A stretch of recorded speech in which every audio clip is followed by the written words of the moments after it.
Hello po mga kakusinerang lakwatsera. Ito po muli ang inyong lingkod. Ito po, nilinis na po. And then ito po yung nakuha namin sa Dadong Dam. Ngayon po, nilinis, napirito. Ito po yung isa. Ayan, ang laki. Ang hirap pong linisan. Ngayon po, ito yung hipag ko. Shoutout sa'yo. Ayan. Laki oh. Ito po ang kamay ko. Ayan, kamay ko. Ito na nyo po ilan. 1, 2, 3, 4 and a half. Ngayon, ito po yung isang napirito. Isa pong na... Patay, walang gasol. Ito po yung maliit. Nilinis na din ngayon. Ito naman po ngayon ang aking ginagawa. Pinipirito po para po gawin nating miso. Sinigang sa miso. Ito naman po yung mga ingredients na aking gagamitin. Meron po tayo ditong bawang, sibuyas, luya, kamatis. And then po yung tamarind powder. Yung ating gulay. Meron po tayo ditong labanos, siling haba, and then po ang tawag dito yung ating miso paste, and then po yung mustasa na binabad ko na po sa tubig. Ayan po. Ngayon po naubusan ako ng gasol. Dun po tayo ngayon sa Tikahoy magluluto. Ginabi na po kami ng uwi. Sige po, balikan ko po kayo. Magpaparikit lang po ako ng apoy. Ayan po. Ang laki ng ano, ng bituka. Ang laki ng isda. Grabe. Mataba, no? Ito po, malansa po itong isdang to. Kasi isdang tabang po yan. Kaya po asahan yung malansa. Ngayon po, para mawala ang lansa, pirituhin nyo muna. Tapos yung pirituhin, tigisan nyo yung luya, yung bawang. Damihan nyo bawang. Luya. Ay, ang luya. Kasi po, talagang maliin ako. Alam nyo naman dito sa probinsya, lagi nawawala ng kuryente. May bagyo pa, maulan. Kaya wala pong kuryente kanina. Kaya ginabi po kami ng pagluluto. Ayan, sige po. Nagpaparikit lang po ng apoy sa labas para doon po magluto. Naubusan pa kami ng gasol. Ayan po. Paparikit na po ng apoy. Para mapirito na po.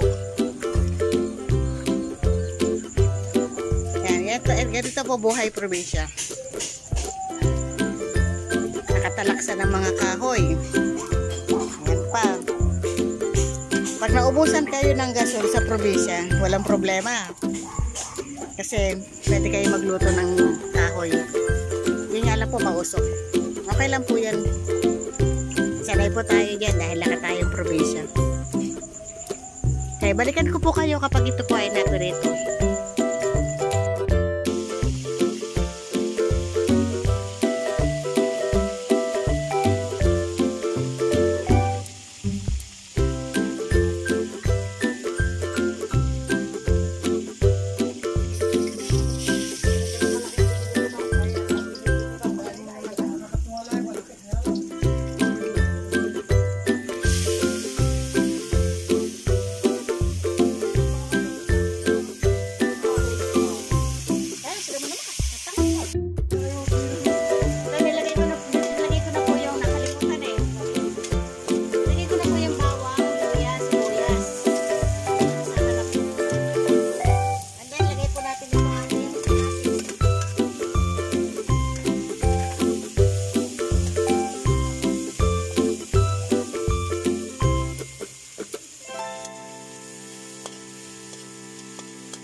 maglagay po tayo ng patis.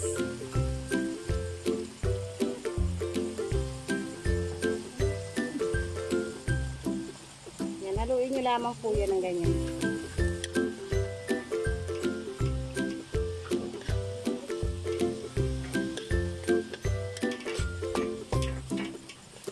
Lagyan po natin ng sabaw yung hugas bigas.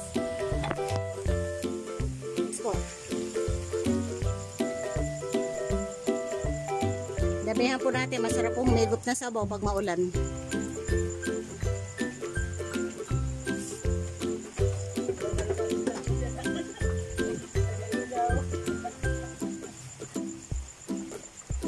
At po, haluin po natin, hayaan po natin kumulo. Yan, wala pong takip eh. Saan? Ayun na yung... Ay, hindi. Nandun na pala sa ano. Slow.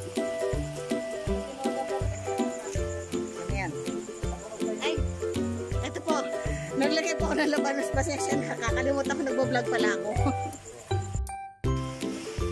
Lagay na po natin itong ang simiso po dito sa probinsya, kulay yellow, may kulay. Lagay na po natin ating isda.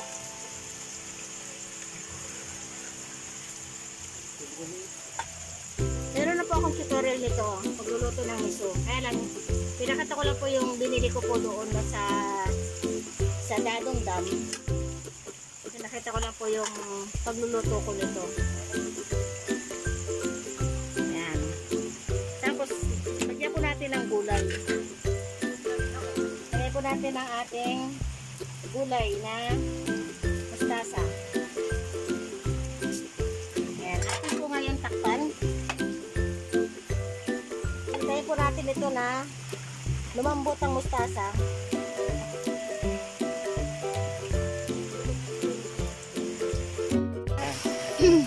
Napabuksan po natin. Pasensya na po kayo sa aking cameraman. Ito na po. Dami sabaw ano po. Kasi mas gusto po ng mga bata mga sabaw. Kasi sa isda. At ito po, patay na po ang ating apoy. Kain na na.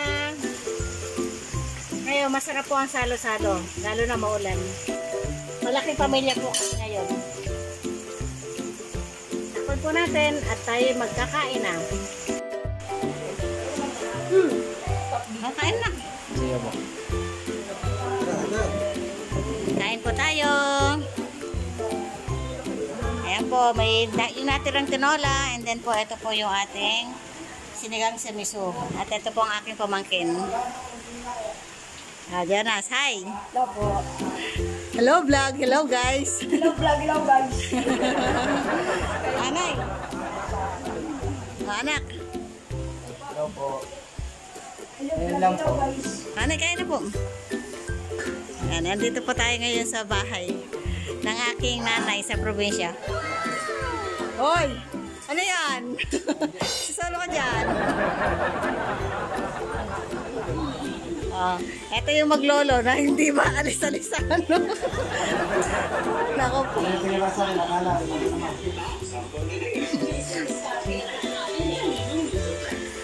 Paano yan? Ganito yung Nash. Ganito ang kuwan dito sa probinsya. Yung miso nila may color. Kaya ganyan yan. Bakit wala kang isda? Ha? Ayan, tapos naririnig niyo po yung ulan. Grabe ulan. Ayan po yung nanay ko. Oh, parang sa lahat ng mga estudyante, swerte tayo. Dahil? Walang pasok. Ayan po, tatay ko. Ayan, sige. Kakain na po siya. Masisilaw ka. Ayan o. Hindi nyo nakikita.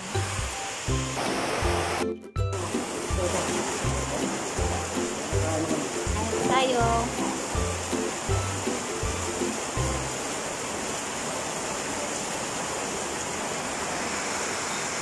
Madilim po kasi doon sa doon sa lamesa. Kaya dito tayo kakain.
isda doon sa nabili namin na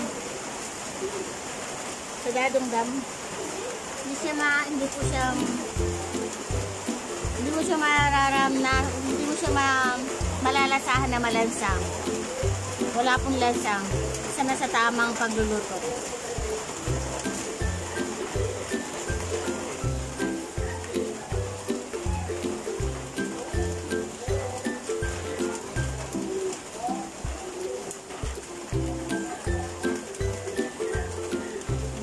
Sarap po.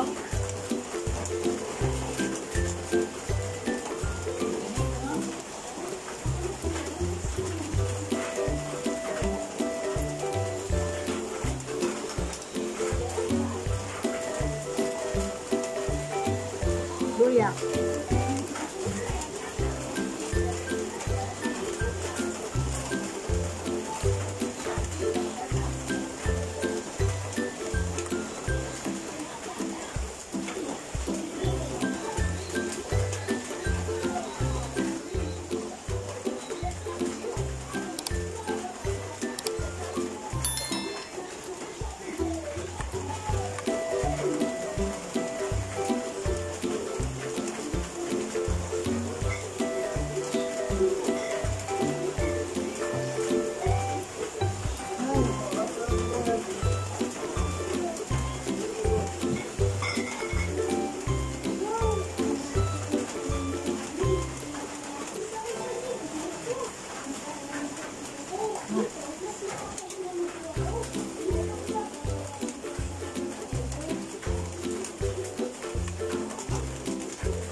Para bang papaano na po ang inyong kakusinera La Cotsera. Para mahaba na po ito aking vlog. Maraming pong salamat. At sa inyo po lagi nagpapalala ng stay safe po. God bless. Bye-bye.